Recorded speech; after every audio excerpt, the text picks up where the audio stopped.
अस्सलाम वालेकुम दोस्तों।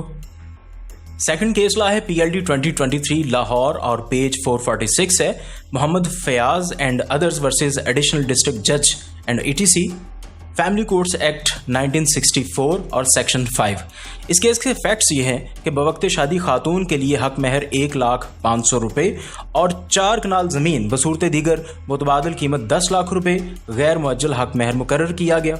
ख़ावंद की वफ़ात के बाद रिस्पॉन्डेंट ने अपने ससुर के खिलाफ हक महर गैर मुअज्जल का दावा दायर कर दिया, जो कि ससुर दौरान समात वफ़ात पा गया। ससुर की वफ़ात के बाद वारसा ने रिस्पॉन्डेंट के दावे को अपोज किया। जज फैमिली कोर्ट ने रिस्पॉन्डेंट के हक में 500 रुपये हक महर और 4 कनाल ज़मीन बसूरत दीगर मार्केट वैल्यू के मुताबिक रकम का दावा डिग्री कर दिया। डिफेंडेंट्स ने बीइंग एग्रीव पार्टी अपील दायर की, जो कि खारिज कर दी गई। चुनांचे हाई कोर्ट में पिटीशन दायर कर दी गई। पटिशनर्स का मौक़िफ़ था कि रिस्पॉन्डेंट का खावंद 5/12/2012 में फौत हुआ, जबकि रिस्पॉन्डेंट खातून ने हक महर का दावा 4 साल और 5 माह की ताख़ीर के बाद 2017 में दायर किया, जो कि टाइम बार्ड है। इस ज़िम्मन में पटिशनर्स ने डेथ सर्टिफिकेट की कॉपी मार्क ए पेश की, जबकि दूसरी तरफ रिस्पॉन्डेंट खातून ने कहा कि उसका खावंद साल 2015 में फौत हुआ और उसने तकरीबन 1.5 साल बाद दावा दायर कर दिया। इस ज़िम्मन में रिस्पॉन्डेंट की तरफ से एग्जिबिट P4 पेश किया गया और सेक्रेटरी यूनियन काउंसिल का बयान भी ट्रायल कोर्ट में आ गया, जिसने रिस्पॉन्डेंट खातून के दावे की तस्दीक की।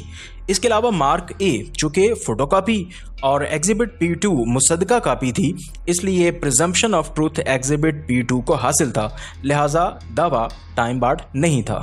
पटिशनर्स का दूसरा मौक़िफ़ था कि रिस्पॉन्डेंट खातून का ससुर के खिलाफ हक महर का दावा मेंटेनेबल नहीं था, चूँकि निकाह 2 पार्टीज़ के दरमियान सिविल कॉन्ट्रैक्ट है, जो कि बजरिया एजेंट या वकील तय पा सकता है, और इसके लिए dictionary the law of lexicon with legal maxims and words and phrases reprint edition 1996 page 1329 के मुताबिक वकील a person invested with authority to act for another.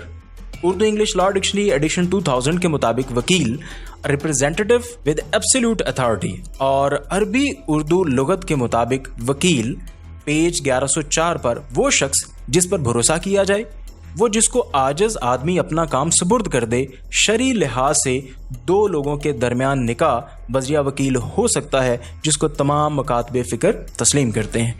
मौलाना नजीबुल्लाह नदवी अपनी किताब इस्लामी फ़िक़ह वॉल्यूम 2 सफ़ा 644 पर वकालत को इन मानों में बयान करते हैं कि वकालत के लुग़वी मानी निगरानी, हिफाजत, चारासाजी व कारसाजी के हैं।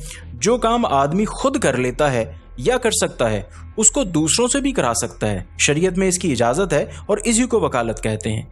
इसी किताब के सफ़ा 646 के मुताबिक वकालत किसी शख्स का किसी काम को किसी दूसरे के सुपुर्द कर देना और उसको अपना कायम मुकाम बना देना है। लफ्ज़ वकील इंग्लिश वर्ड एजेंट के मुतरादिफ है।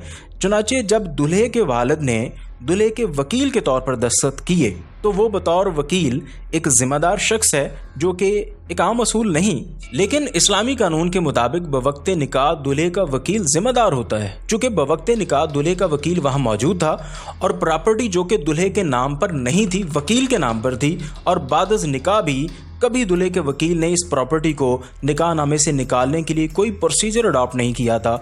इसलिए दूल्हे का वकील यानी वालिद मुकम्मल तौर पर हक महर की अदायगी का पाबंद है।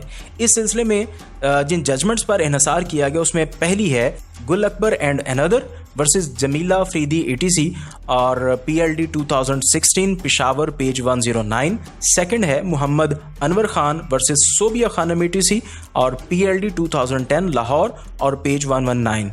इसके मुताबिक शौहर किसी की प्रॉपर्टी बतौर हक महर नहीं लिखवा सकता, लेकिन अगर शौहर का वालिद ऐसा करने पर राजी हो तो ये जनरल रूल से मुस्तस्ना है। एक और जजमेंट मिसमात फकराज बीबी वर्सेस इलाही बख्श ETC 1994 SEMR पेज 686 में भी यही कहा गया। फैमिली कोर्ट एक्ट 1964 के मुताबिक बीवी हक महर के दावे में सिवाय अपने खामन के किसी के खिलाफ प्लीडिंग नहीं कर सकती, बसूरत ये कि किसी दीगर शख्स ने हक महर की अदायगी के सिलसिले में श्योरिटी दी हो। इसके लिए जजमेंट पर इन्हसार किया गया Khan Asadullah Khan and others versus Sheikh Islamuddin PLD 1978 Lahore और पेज 711। इन तमाम हकाइक की बुनियाद पर हाई कोर्ट ने पटिशनर्स की अपील खारिज कर दी।